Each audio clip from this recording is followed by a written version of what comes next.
बहुत ही कम समय में करके इस आयोजन समिति ने ये सिद्ध कर दिया है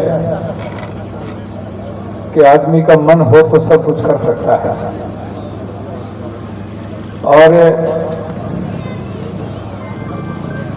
जहां यहाँ आप सभी को इन ऊँटों का, घोड़ियों का नृत्य देखने का अवसर प्राप्त हो रहा है, उसके साथ साथ हमारे किसानों को एक ही स्थान पर जितना भी कृषि से संबंधित सामान होता है वो सामान यही उपलब्ध हो जाता है। हमें मंडियों में, बाजारों में जाकर के, दूर दूर जाकर के सामान ढूंढना पड़ता है और फिर भी हमें कई बार गुणवत्ता की चीज नहीं मिलती है। लेकिन यहाँ पर अनेक स्टॉल्स आकर के यहाँ गांव के अंदर लगाई हैं और मैं देख रहा था कि लोगों को खाने पीने का भी बढ़िया सामान इन स्टॉल्स पर मिल रहा है। तो ये बहुआयामी मेला है। मैं सभी भाइयों से एक निवेदन करना चाहूंगा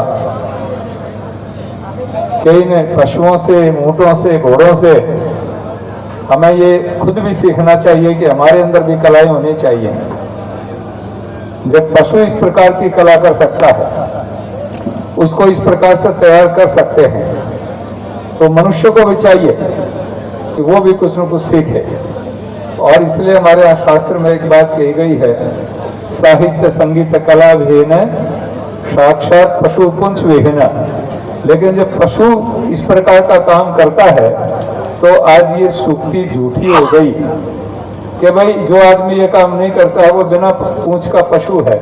लेकिन मैं तो कहता हूँ अब उसके पास कोई नाम ही हमारे पास नहीं रहा कि उसको क्या कहें। वो यही कह सकता हूँ कि धरती पर बाहर है। इसलिए हम धरती पर बाहर न होकर के अपने जीवन के अंदर भी ये कलात्मक चीजें लाएं। और मैं आयोजकों को, माने इस मेले के प्रभारी भाई अखिलेश शर्मा, अखिलेश जी सरपंच साहब, और सह संयोजक के रूप में बजरंग सिंह जी चौहान, भाई बीरबल जी मूंड, मीडिया प्रभारी विजेंद्र जी काजरा, प्रभु सिंह जी शेखावत पूर्व सरपंच, और किरण जी मील और पूरी टीम। ये तो जैसे रेल में इंजन होता है और गार्ड होता है, तो केवल गार्ड और इंजन से गाड़ी नहीं चलती, गाड़ी में बहुत कुछ होता है। पूरी टीम के बिना, और खास तौर से जितने भी लोग दूर दूर से अपने ऊँटों को लेकर के, घोड़ों को लेकर के आए हैं, मैं सबसे ज्यादा आभार इनका करूंगा। और कितनी परिश्रम करते होंगे, कितनी मेहनत करते होंगे कि किस प्रकार से अपने ऊँटों को ये तैयार करके लाए हैं, ये बहुत बड़ी बात है। और ये राजस्थान का जो एक अपने शेखावाटी और राजस्थान की आन बान शान है, ये पूरी दुनिया के अंदर इसकी धूम है। अभी हम चर्चा कर रहे थे कि पुष्कर जैसे मेले में पूरी दुनिया के लोग आते हैं, सैकड़ों देशों के लोग आते हैं और वो अपने कैमरों में बंद कर करके इन चीज़ों को लेकर के जाते हैं। यहाँ भी हमारे बहुत सारे साथी सोशल मीडिया पर सक्रिय हैं और सोशल मीडिया के माध्यम से हजारों हजारों लोग, लाखों की संख्या में लोग आप जो सीधा यहाँ से दिखा रहे हैं, इससे लोग देख रहे हैं और उससे उनको प्रेरणा मिलेगी। तो मैं पुनः सभी भाइयों का बहुत बहुत आभार व्यक्त करना चाहूंगा। और मेरा ये भी निवेदन है कि जो लोग पारितोषिक लेकर के जाते हैं, ये पारितोषिक एक सिंबल मात्र है। आपकी इस कला का कोई मूल्य नहीं हो सकता, आपके घोड़े ऊँटों का कोई मूल्य नहीं हो सकता। ये तो एक सिंबल है, सत्कार है। और हमारे यहाँ शास्त्र में एक बात कही गई है, अधमा धर्म इच्छन्ति धर्म मानम च मध्यमा उत्तमा मानम इच्छन्ति मानो ही महताम धनम। जो लोअर कैटेगरी के लोग होते हैं उनको केवल पैसा चाहिए, जैसे कहीं से भी मिल जाए, लूट से मिले, डकैती से मिले, लेकिन क्या धर्म मानम च मध्यमा। और मीडियम कैटेगरी के लोग, जो मध्यम लोग होते हैं, वो चाहते हैं कि दो पैसे भी कमा ले और इज्जत भी बनी रहे। लेकिन कहा गया है कि उत्तमा मानम इच्छन्ति, जो उत्तम कैटेगरी के लोग होते हैं वो सम्मान चाहते हैं। और इसे राणा प्रताप, महाराजा सूरजमल जैसे लोगों ने अपने सम्मान के लिए 27 साल तक उन्होंने अपनी पगड़ी को नहीं झुकने दिया, अपने मान को नहीं झुकने दिया, बल्कि पूरा जीवन भर वो संघर्ष करते रहे। तो मैं सभी का बहुत बहुत आभार करूंगा कि आपको जो सम्मान मिला है, ये सम्मान को छोटी चीज नहीं है, बहुत बड़ी चीज है।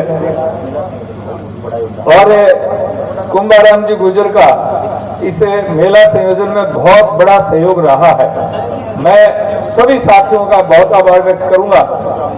सुखराम जी हैं और हैं, मुझे बार बार कहा कि स्वामी जी आपको आना है, तो मैं इसलिए आता हूं कि ये लोग मेहनत करते हैं। हमें तो मात्र आकर के 10 मिनट बैठ करके 2 शब्द कहने पड़ते हैं, लेकिन मेले की तैयारी के लिए कितना बड़ा महीनों पहले मेहनत करनी पड़ती है, आयोजन करना पड़ता है, सारी व्यवस्थाएं देखनी पड़ती हैं, यहाँ लोगों के रहने की, खाने की, पीने की व्यवस्था, पानी की, लाइट की, बिजली की, प्रशासनिक व्यवस्था सब कुछ करवानी पड़ती है। तो पूरी आयोजन समिति को मैं पुनः बहुत बहुत आभार व्यक्त करूंगा और आशा करूंगा कि हमारी जो भारतीय राजस्थान की संस्कृति है उसको बढ़ावा देने के लिए और बिजनेस देने के लिए आप इसी तरह से लगे रहेंगे, इसी से भारत की ग्रोथ बढ़ेगी। माननीय प्रधानमंत्री इसलिए तो कहते हैं कि भारत को हमें आत्मनिर्भर करना है और ऐसे आयोजनों से ही भारत आत्मनिर्भर होता है। हमारी आत्मनिर्भरता को पूरी दुनिया देखती है, तभी जाके हमारा प्रभाव बनता है। आज फसल की कटाई का काम चल रहा है, 2000 रुपये में लेबर नहीं मिलती है, इसके बावजूद भी आप इतनी दूर दूर से चल के आए हैं, उन्हें बहुत बहुत आभार, धन्यवाद। बोलो भारत माता की, धन्यवाद।